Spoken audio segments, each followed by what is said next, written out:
ओम शांति। 12 सितंबर की बाबा की मुरली। मीठे बच्चे, ब्राह्मण है चोटी और शूद्र है पाँव। जब शूद्र से ब्राह्मण बने तब देवता बन सकेंगे। प्रश्न, तुम्हारी शुभ भावना कौन सी है जिसका भी मनुष्य विरोध करते हैं? उत्तर, तुम्हारी शुभ भावना है कि यह पुरानी दुनिया खत्म हो, नई दुनिया स्थापन हो जाए। इसके लिए तुम कहते हो कि यह पुरानी दुनिया अब विनाश हुई की हुई। इसका भी मनुष्य विरोध करते हैं। दूसरा प्रश्न, इस इंद्रप्रस्थ का मुख्य कायदा क्या है? उत्तर, कोई भी पतित शूद्र को इस इंद्रप्रस्थ की सभा में नहीं ला सकते। अगर कोई ले आते हैं तो उस पर भी पाप लग जाता है। ओम शांति। रूहानी बच्चों प्रति रूहानी बाप बैठ समझाते हैं। रूहानी बच्चे जानते हैं हम अपने लिए अपना दैवी राज्य फिर से स्थापन कर रहे हैं, क्योंकि तुम ब्रह्मा कुमार कुमारियां हो। तुम ही जानते हो, परंतु माया तुम्हें भी भुला देती है। तुम देवता बनना चाहते हो तो माया तुमको ब्राह्मण से शूद्र बना देती है। शिव बाबा को याद न करने से ब्राह्मण शूद्र बन जाते हैं। बच्चों को यह मालूम है कि हम अपना राज्य स्थापन कर रहे हैं। जब राज्य स्थापन हो जाएगा फिर यह पुरानी सृष्टि नहीं रहेंगी। सबको इस विश्व से शांति धाम में भेज देते हैं। यह है तुम्हारी भावना। परंतु तुम जो कहते हो यह दुनिया खत्म हो जाने वाली है, तो जरूर लोग विरोध करेंगे ना। कहेंगे कि ब्रह्मा कुमारियां यह फिर क्या कहती हैं, विनाश विनाश ही कहती रहती हैं। तुम जानते हो इस विनाश में ही सारा खास भारत और आम दुनिया की भलाई है। यह बात दुनिया वाले नहीं जानते। विनाश होगा तो सब बच्चे चले जाएंगे मुक्ति धाम। अभी तुम ईश्वरीय संप्रदाय के बने हो, पहले आसुरी संप्रदाय के थे। तुमको ईश्वर खुद कहते हैं मामेकम याद करो। यह तो बाप जानते हैं सदैव याद में कोई रह न सके। सदैव याद रहे तो विकर्म विनाश हो जाए, फिर तो कर्मातीत अवस्था हो जाए। अभी तो सब पुरुषार्थी हैं। जो ब्राह्मण बनेंगे वही देवता बनेंगे। ब्राह्मणों के बाद हैं देवताएं। बाप ने समझाया है ब्राह्मण है चोटी। जैसे बच्चे बाजोली खेलते हैं, पहले आता है माथा चोटी। ब्राह्मणों को हमेशा चोटी होती है। तुम हो ब्राह्मण। पहले शूद्र अर्थात पैर थे, अभी बने हो ब्राह्मण चोटी, फिर देवता बनेंगे। देवता कहते हैं मुख को, क्षत्रिय भुजाओं को, वैश्य पेट को, शूद्र पैर को। शूद्र अर्थात क्षुद्र बुद्धि, तुच्छ बुद्धि। तुच्छ बुद्धि उनको कहते हैं जो बाप को नहीं जानते और ही बाप की ग्लानि करते रहते हैं। तब बाप कहते हैं जब जब भारत में ग्लानि होती है मैं आता हूँ। जो भारतवासी हैं बाप उन्हों से ही बात करते हैं। यदा यदा ही धर्मस्य। बाप आते भी हैं भारत में और कोई जगह आते ही नहीं। भारत ही अविनाशी खंड है, बाप भी अविनाशी है। वह कभी जन्म मरण में नहीं आते। बाप अविनाशी आत्माओं को ही बैठ सुनाते हैं। यह शरीर तो विनाशी है। अभी तुम शरीर का भान छोड़कर अपने को आत्मा समझने लगते हो। बाप ने समझाया था कि होली पर कोकी पकाते हैं तो कोकी सारी जल जाती है, धागा नहीं जलता। आत्मा कभी विनाश नहीं होती है। इस पर ही यह मिसाल है। यह कोई भी मनुष्य मात्र को मालूम नहीं कि आत्मा अविनाशी है। वह तो कह देते आत्मा निर्लेप है। बाप कहते हैं नहीं, आत्मा ही अच्छा व बुरा कर्म करती है इस शरीर द्वारा। एक शरीर छोड़ फिर दूसरा लेती हैं और कर्म भोग भोगती हैं, तो वह हिसाब किताब ले आई ना। इसलिए आसुरी दुनिया में मनुष्य अपार दुख भोगते हैं, आयु भी कम रहती है, परंतु मनुष्य इन दुखों को भी सुख समझ बैठे हैं। तुम बच्चे कितना कहते हो निर्विकारी बनो, फिर भी कहते हैं विष भी गर्म रह नहीं सकते हैं, क्योंकि शूद्र संप्रदाय है ना, क्षुद्र बुद्धि है। तुम बने हो ब्राह्मण चोटी, चोटी तो सबसे ऊंच है, देवताओं से भी ऊंच। तुम इस समय देवताओं से भी ऊंच हो, क्योंकि बाप के साथ हो। बाप इस समय तुमको पढ़ाते हैं। बाप ओबीडियंट सर्वेंट बना है ना। बाप बच्चों का ओबीडियंट सर्वेंट होता है ना। बच्चे को पैदा कर, संभाल कर, पढ़ा कर, फिर बड़ा कर जब बूढ़े होते हैं तो सारी मिल्कत बच्चे को देकर खुद गुरु कर किनारे जाकर बैठते हैं, वानप्रस्थी बन जाते हैं। मुक्ति धाम जाने के लिए गुरु करते हैं, परंतु वह मुक्ति धाम में तो जा न सके, तो माँ बाप बच्चों की संभाल करते हैं। समझो माँ बीमार पड़ती है, बच्चे टट्टी कर देते हैं, तो बाप को उठानी पड़े ना, तो माँ बाप बच्चे के सर्वेंट ठहरे ना, सारी मिल्कत बच्चों को दे देते हैं। बेहद का बाप भी कहते हैं मैं जब आता हूँ तो कोई छोटे बच्चों के पास नहीं आता हूँ, तुम तो बड़े हो ना, तुमको बैठ शिक्षा देते हैं। तुम शिव बाबा के बच्चे बनते हो तो बीके कहलाते हो। उनसे पहले शूद्र कुमार कुमारी थे, वैश्यालय में थे। अभी तुम वैश्यालय में रहने वाले नहीं हो, यहाँ कोई विकारी रह न सके, हुक्म नहीं।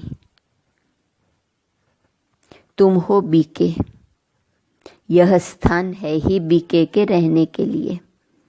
कोई कोई बहुत अनाड़ी बच्चे हैं जो ये समझते नहीं कि शूद्र कहा जाता है पतित विकार में जाने वाले को।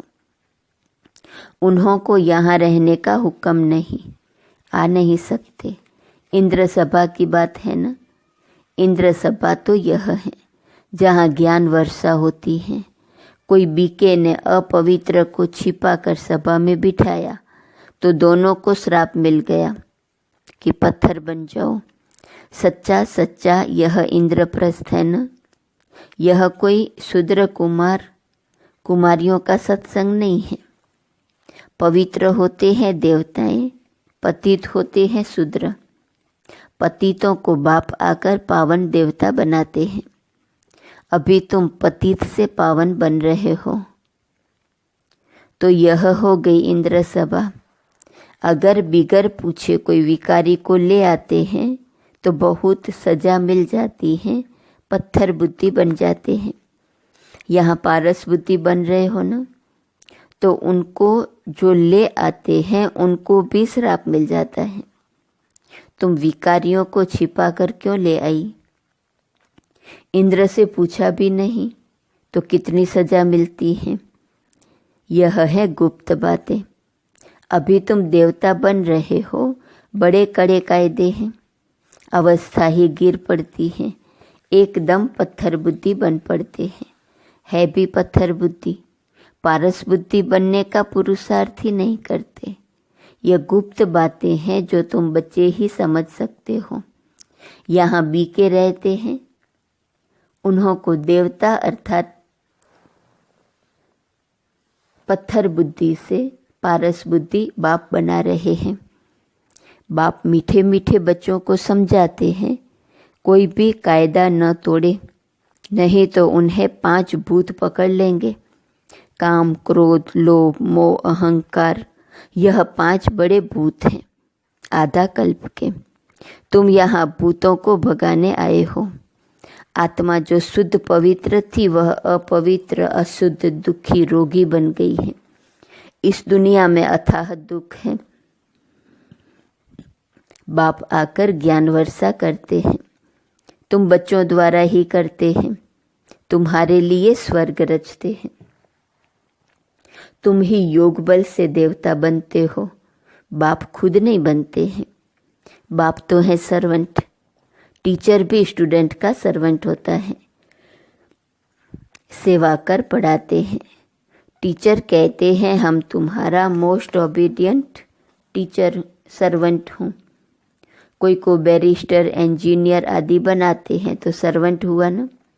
वैसे ही गुरु लोग भी रास्ता बताते हैं, सर्वेंट बन मुक्ति धाम ले जाने की सेवा करते हैं। परंतु आजकल तो गुरु कोई ले नहीं जा सकते हैं, क्योंकि वह भी पतित हैं। एक ही सतगुरु सदा पवित्र है, बाकी गुरु लोग भी सब पतित हैं। यह दुनिया ही सारी पतित है। पावन दुनिया कहा जाता है सतयुग को, पतित दुनिया कहा जाता है कलयुग को। सतयुग को ही पूरा स्वर्ग कहेंगे। त्रेता में 2 कला कम हो जाती हैं। यह बातें तुम बच्चे ही समझकर और धारण करते हो। दुनिया के मनुष्य तो कुछ नहीं जानते। ऐसे भी नहीं सारी दुनिया स्वर्ग में जाएंगी। जो कल्प पहले थे वही भारतवासी फिर आएंगे और सतयुग त्रेता में देवता बनेंगे। वही फिर द्वापर से अपने को हिंदू कहलाएंगे। यूं तो हिंदू धर्म में अब तक भी जो आत्माएं ऊपर से उतरती हैं वह भी अपने को हिंदू कहलाते हैं, लेकिन वह तो देवता नहीं बनेंगी और ना ही स्वर्ग में आएंगी। वह फिर भी द्वापर के बाद अपने समय पर उतरेंगी और अपने को हिंदू कहलाएंगी। देवता तो तुम ही बनते हो, जिनका आदि से अंत तक पार्ट है। यह ड्रामा में बड़ी युक्ति है। बहुतों की बुद्धि में नहीं बैठता है तो ऊंच पद भी नहीं पा सकते हैं। यह है सत्यनारायण की कथा। वह तो झूठी कथा सुनाते हैं, उसमें कोई लक्ष्मी नारायण बनते थोड़े ही हैं। यहाँ तुम प्रैक्टिकल में बनते हो। कलयुग में है ही सब झूठ, झूठी माया। रावण राज्य है ही झूठ, सचखंड बाप बनाते हैं। यह भी तुम ब्राह्मण बच्चे जानते हो, सो भी नंबरवार पुरुषार्थ अनुसार, क्योंकि पढ़ाई है। कोई बहुत थोड़ा पढ़ते हैं तो फेल हो पढ़ते हैं। यह तो एक ही बार पढ़ाई हो सकती है, फिर तो पढ़ना मुश्किल हो जाएगा। शुरू में जो पढ़कर शरीर छोड़कर गए हैं तो संस्कार वह लेकर गए हैं, फिर आकर पढ़ते होंगे। नाम रूप तो बदल जाता है। आत्मा को ही सारा 84 जन्मों का पार्ट मिला हुआ है, जो भिन्न भिन्न नाम रूप देश काल में पार्ट बजाती है। इतनी छोटी आत्मा, उनको कितना बड़ा शरीर मिलता है। आत्मा तो सब में होती है ना। इतनी छोटी आत्मा इतने छोटे मच्छर में भी है। यह सब बहुत सूक्ष्म समझने की बातें हैं। जो बच्चे ये अच्छी रीति समझते हैं वही माला का दाना बनते हैं। बाकी तो जाकर पाई पैसे का पद पाएंगे। अभी तुम्हारा ये फूलों का बगीचा बन रहा है, पहले तुम कांटे थे। बाप कहते हैं काम विकार का कांटा बड़ा खराब है। यह आदि मध्य अंत दुख देता है। दुख का मूल कारण ही है काम। काम को जीतने से ही जगत जीत बनेंगे। इसमें ही बहुतों को मुश्किलातें फील होती हैं। काम को जीतने में ही मुश्किलातें फील होती हैं। बड़ा मुश्किल पवित्र बनते हैं। जो कल्प पहले बने थे वही बनेंगे। समझा जाता है कौन पुरुषार्थ कर ऊंचते ऊंच देवता बनेंगे। नर से नारायण, नारी से लक्ष्मी बनते हैं ना। नई दुनिया में स्त्री पुरुष दोनों पावन थे, अब पतित हैं। पावन थे तो सतो प्रधान थे, अभी तमो प्रधान बन गए हैं। यहाँ दोनों को पुरुषार्थ करना है। यह ज्ञान सन्यासी दे नहीं सकते। वह धर्म ही अलग है निवृत्ति मार्ग का।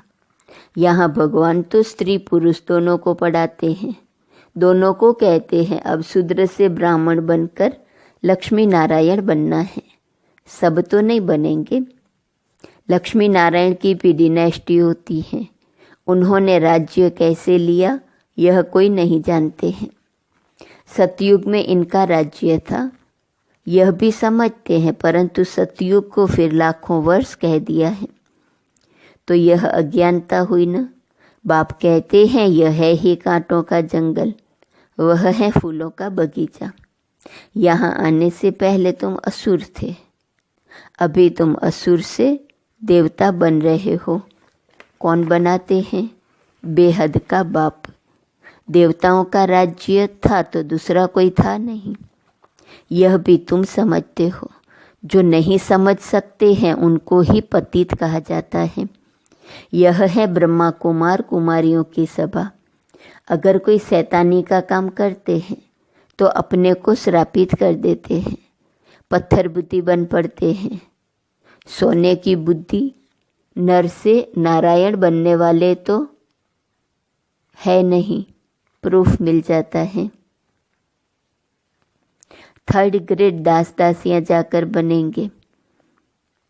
अभी भी राजाओं के पास दास दासियां हैं। यह भी गायन है, किनकी दबी रहेंगी धूल में। आग के गोले भी आएंगे तो जहर के गोले भी आएंगे, मौत तो आना है जरूर। ऐसी ऐसी चीज़ें तैयार कर रहे हैं जो कोई मनुष्य की व हथियारों आदि की दरकार नहीं रहेंगी। वहाँ से बैठे बैठे ऐसे बॉम्ब्स छोड़ेंगे, उनकी हवा ऐसी फैलेंगी जो जट खलास कर देंगी। इतने करोड़ों मनुष्यों का विनाश होना है कम बात है क्या? सतयुग में कितने थोड़े होते हैं, बाकी सब चले जाएंगे शांति धाम, जहाँ हम आत्माएं रहती हैं। सुख धाम में है स्वर्ग, दुख धाम में है यह नर्क। यह चक्र फिरता रहता है। पतित बन जाने से दुख धाम बन जाता है, फिर बाप सुख धाम में ले जाते हैं। परमपिता परमात्मा अभी सर्व की सद्गति कर रहे हैं, तो खुशी होनी चाहिए ना। मनुष्य डरते हैं, यह नहीं समझते मौत से ही गति सद्गति होनी है। अच्छा, मीठे मीठे सिकिलते बच्चों प्रति माता पिता बाप दादा का याद, प्यार और गुड मॉर्निंग। रूहानी बाप की रूहानी बच्चों को नमस्ते। रूहानी बच्चों की रूहानी बाप को नमस्ते नमस्ते नमस्ते। धारणा के लिए सार। पहले पॉइंट, फूलों के बगीचे में चलने के लिए अंदर जो काम क्रोध के कांटे हैं उन्हें निकाल देना है। ऐसा कोई कर्म नहीं करना है जिससे श्राप मिल जाए। दूसरी पॉइंट, सचखंड का मालिक बनने के लिए सत्यनारायण की सच्ची कथा सुननी और सुनानी है। इस झूठ खंड से किनारा कर लेना है। वरदान, लाइट के आधार पर ज्ञान योग की शक्तियों का प्रयोग करने वाले प्रयोगशाली आत्मा भव। जैसे प्रकृति की लाइट साइंस के अनेक प्रकार के प्रयोग प्रैक्टिकल में करके दिखाती हैं, ऐसे आप अविनाशी परमात्मा लाइट, आत्मिक लाइट और साथ साथ प्रैक्टिकल स्थिति की लाइट द्वारा ज्ञान योग की शक्तियों का प्रयोग करो। यदि स्थिति और स्वरूप डबल लाइट हैं तो प्रयोग की सफलता बहुत सहज होती है। जब हर एक स्वयं के प्रति प्रयोग में लग जाएंगे तो प्रयोगशाली आत्माओं का पावरफुल संगठन बन जाएगा। स्लोगन, विघ्नों के अंश और वंश को समाप्त करने वाले ही विघ्न विनाशक हैं। आज का स्वमान है, मैं आधार मूर्त हूँ। अव्यक्त इशारे की पॉइंट 12 सितंबर। आप बच्चे विश्व के लिए आधार मूर्त हो, विश्व के आगे जहान के नूर हो, जहान के कुल दीपक हो। ये जो आपकी श्रेष्ठ महिमा है, ऐसी श्रेष्ठ महिमा के अधिकारी आत्माएं अब विश्व के आगे अपने संपन्न रूप में प्रत्यक्ष हो दिखाओ। अगर अभी तक अपने हद की आशाएं पूर्ण करने की इच्छा है, थोड़ा सा नाम चाहिए, मान चाहिए, रिगार्ड चाहिए, स्नेह चाहिए, शक्ति चाहिए, ऐसी स्व के प्रति इच्छाएं हैं, तो इच्छा मात्रम अविद्या की स्थिति द्वारा विश्व की इच्छाएं कब पूरी करेंगे? ओम शांति।